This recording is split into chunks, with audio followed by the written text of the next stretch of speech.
pray that the words of my mouth and the meditation of each and every one of our hearts here today will please God, who is our eternal rock, our Redeemer.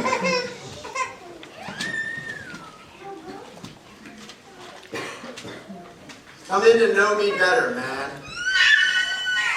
So says the ghost of Christmas present to Ebenezer Scrooge in Charles Dickens' Christmas Carol. The ghost of Christmas present helps Scrooge to see the joy of Christmas. A joy that Scrooge had long ago forfeited, had long ago abandoned, and had long ago forgotten about altogether. A joy of Christmas.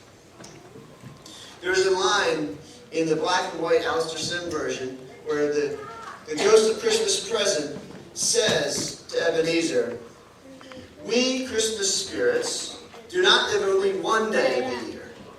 We live the whole 365. So it is true of the child born in Bethlehem. He does not live in men's hearts one day a year, but in all the days." For those of us who love Jesus, those of us who believe in Him and follow Him, for those of us who have become His disciples and obey His commands, this is true. Christ does not live in our hearts only on Christmas Day. He lives in our hearts every day of the year. But what does that mean? In the passage that was read for us, Jesus says, "Abide in me as I abide in you." What does it mean to abide in Christ, or to have Him abide in us? What does it mean to live inside of each other? Christ in us, and we in Christ. This is a strange idea. Jesus and His followers continually living in each other, cohabitating one another's selves. If anyone tells you that they fully understand what that means, they're probably fooling themselves. Whole books have been written on what exactly Christ means when He says to live in Him and to have Him live in us. It's described at many places in the Bible, but the understanding of it is very challenging. We may not be able to fully understand what it means to be united with Christ. This is another way of saying abiding in or having Him live in us. We may not understand what it means to be fully united with Him, but we can certainly understand parts of it. And by understanding it better, we can be challenged, encouraged, and guided into a fuller life with Christ. Is there anyone here who doesn't want to be challenged, encouraged, and guided into a fuller life and a fuller relationship with Jesus Christ? Those of us who are Christians are always looking for new ways to show our love and gratitude to Him, to understand Him more, and to draw closer to Him, who helped us out of our helpless situation. So what does it mean then for us who are united with Christ? What does it mean to be united with Him? Well, one of the best ways to understand what something does mean is to first of all limit it by understanding what it does not mean. Many people have misunderstood this or misapplied it or misinterpreted what it means to live and be united with Christ. The first misunderstanding about union with Christ is that Christ is united with all people. It's the argument that says everybody by nature of humanity, by virtue of being human beings, are united with Christ. It's an argument that says all of us have a little God in us. We're all just a little bit divine. If you look inside yourself, you'll find the answers. It says that by merely being a member of the human race, we participate in the divine essence. It suggests that union with Christ is accomplished at creation rather than at redemption.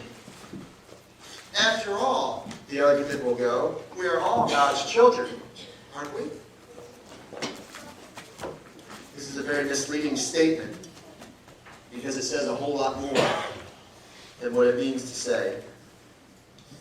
In fact, we are not all God's children. We were all created by God. We were all created in God's image. But this view neglects the whole event of the fall of human race into sin. It forgets Adam and Eve. The Bible makes it clear that while we are created in God's image, while we were created in God's image in the Garden of Eden, we lost something when we rejected God. Whenever the Bible talks about union with Christ, it always underline, exclamation point, bold, italics. It always speaks about it in the context of believers. Every time it mentions union with Christ, it is in reference to Christians and Christians only. It never describes non-Christians as being united with Christ. So the first thing that we can understand in a negative sense about union with Christ is that it's not for everyone. It's not a general description of all humanity. It is limited to Christians alone. But the second common mistake people make when talking about union with Christ is they make it overpowering or over-encompassing. What I mean by this is that people suggest that a Christian's union with Christ is so deep and so complete and so totally absorbing that we lose ourselves in Him. Remember that old movie, The Blob? Right? Remember that little, I'm sure Jell-O sales probably dropped after that drastically, but that little Jell-O blob that was crawling all over and eating everything and everyone in its path, it started out very small and it ended up huge. And anybody that it came into contact with would soon be enveloped into it and gone. Right? It ended up swallowing the entire Downingtown diner. Right? That's 10 minutes from my house, so I'm very in tune with that diner. And some people see Christ like the blob. They say that Christ swallows us up, that we are so enveloped in Him that we lose ourselves, that it's not actually us living anymore, but Christ living through us. We don't make the decisions anymore. Christ makes the decisions for us. In fact, Christ allows us to make the decisions, but wants us, guides us, encourages us, nurtures us, and leads us to make the decisions that He would make. We do not lose ourselves in Christ. Christ and we are united, but we retain our identity. We're still us. Our union with Christ does not in any way diminish our individuality. The third mistake that people make is actually the opposite extreme. So where this extreme says that we are completely lost in Christ, we have no individuality, the other one says we're not connected at all.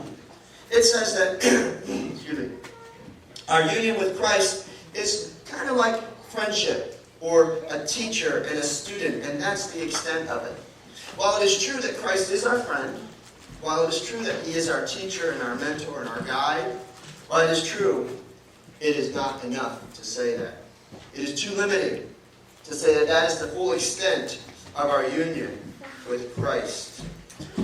Our minds, our spirits, should be in sync with His mind and His spirit. But it should be more than that. We're not just friends. We are friends, but we can't limit it to just that. Jesus is our teacher, but He is much more. The final misunderstanding that we're going to talk about today with regard to union with Christ is with regards to sacraments. Some people say that we receive grace through the sacraments like baptism, communion. It says that when we take communion, we're actually eating the body and drinking the blood of Christ. Then, when we enter that into our body, it's almost as if by our digestive tract, we become part of Christ. That by digesting the elements, that becomes part of us. And so we are united with Christ by virtue of the sacraments.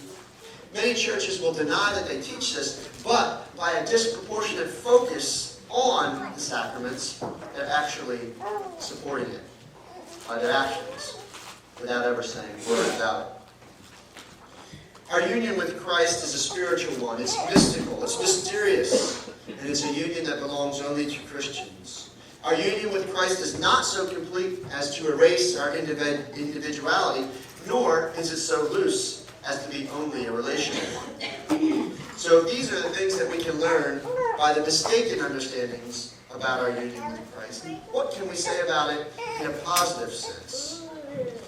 That is to say, what does our union? These are the things that our union does not mean. What does our union mean? What is our union? What characteristics do describe our union? These do not. Well, the first thing that we can say is our union is a judicial